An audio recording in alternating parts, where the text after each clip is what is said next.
Humoral immunity. Humoral immunity relates to antibodies. We said that there are two main types of cells, lymphocytes T and lymphocytes B. Lymphocytes T are mainly related to the cellular immunity. Lymphocytes B are related to the humoral immunity. The main reason for that is because the lymphocytes B are basically the ones that are going to be responsible for the production of antibodies. Recognition. So we have the antigens right here. The lymphocyte B is going to phagocytize these antigens, and then is going to process that, and then the epitopes of these antigens are going to be displayed right here in the major histocompatibility complex. Number 2, antigen presentation.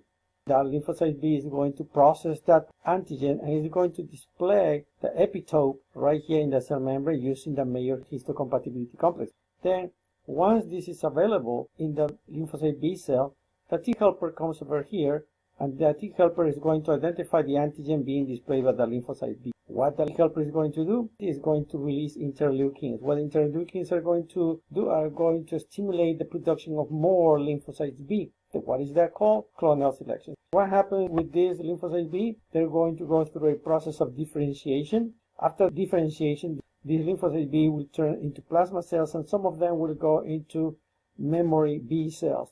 The plasma cells will produce the antibody. The response that we call it attack. So let's keep scrolling down. So you have in here two pictures, one of them showing you the B cell, and in here you have the plasma cell that is obviously larger, right? It has a whole bunch of Golgi apparatus in here. So right here we have the antibody. Skip this part for 1 second, and let's take a look at how the antibodies are going to stop the antigens, or how they're going to make them not responsive or not being able to initiate an immune response. So there are basically 4 mechanisms. The first one is called neutralization. In this case, the antibodies are going to neutralize the antigen by covering it.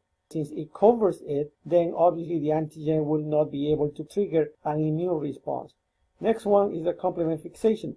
Complement, remember, it got to do with the complement mechanism that we covered before.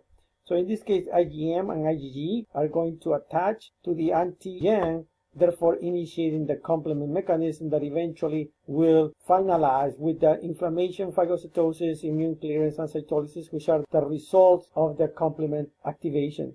The next one is agglutination. Agglutination is the ability that antibodies have to attach to multiple antigens. Then they are able to bind them together, therefore rendering them inactive. Agglutination is what happens with blood type.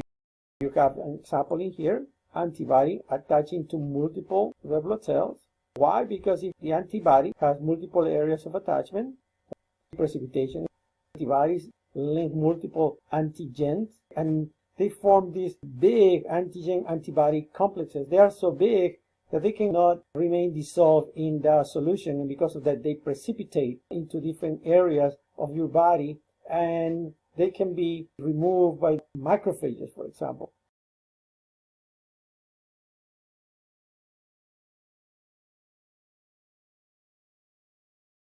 So if we scroll down, we have 5 types of antibodies: AGA, AGD, AGE, AGG, AGM. So in the case, AGM plays an important role in precipitation and agglutination because it has multiple areas where it can attach to multiple different types of antigens. IgM represents 10% of the antibodies present in plasma. Next one, we have IgG, one of the antibodies that is going to be secreted in the secondary immune response. It's also very important in complement fixation. IgG also is able to cross placenta, therefore able to provide some immunity to the baby. IgE is related to eosinophils. IgE is commonly found in inflammatory as well as an allergic reactions, as you can see right here. IgD helps with the activation of the B cells. IgA is very common in tears, saliva, mucosa. So let's take a look at the antibodies.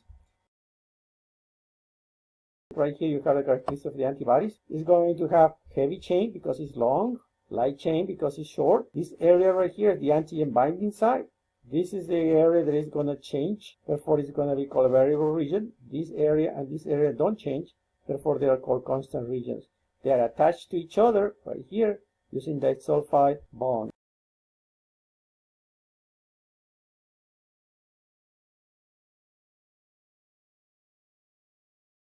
After all this process happens with the antibodies, we are going to get memory. And the memory obviously is very important because you're going to have antibodies that are going to play an important role in it. You have in here primary response. You have the infection for the very first time with an antigen. Right here you can see in day 5, basically you are going to have IgM that happens first, and then IgG. This initiates the memory. What happens if you get another infection with the same type of microorganism? In that case, you're going to see here the secondary response right here. There's no delay in the presence of IgG and IgM. It's an immediate response, therefore not allowing the antigen to cause any sort of problem in our body. And as a matter of fact, you can see how high and how strong the response of our body is with the production of antibodies in order to destroy the microorganism.